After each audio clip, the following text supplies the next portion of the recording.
I started this course with little or no knowledge of sustainability. In February 2022, the poem Tomorrow's Child by Glenn Thomas touched me to the core and made me realize that the future of my children and their children depended on how I lived my today. And so, as a family, our sustainability journey began. Firstly, the idea of the circular economy has influenced us as consumers to be mindful of the products we buy so that we are better able to manage our waste.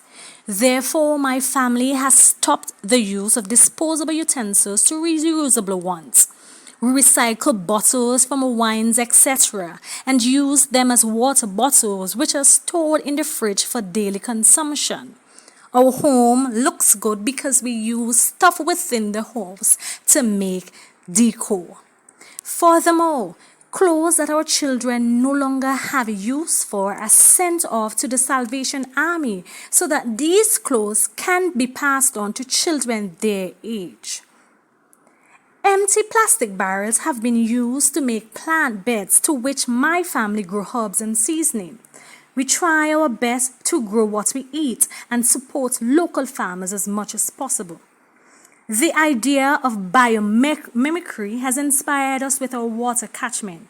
Rainwater stored, used to wash our laundry, and then used to flush toilets.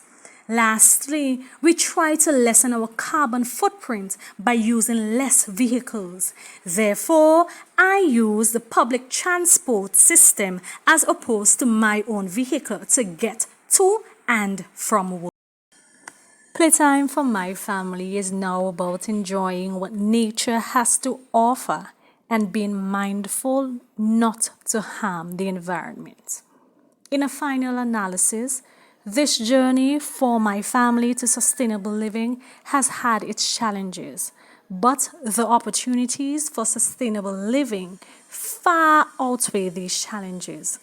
We look forward to continuing this journey of sustainable living today to ensure the survival of the next generation.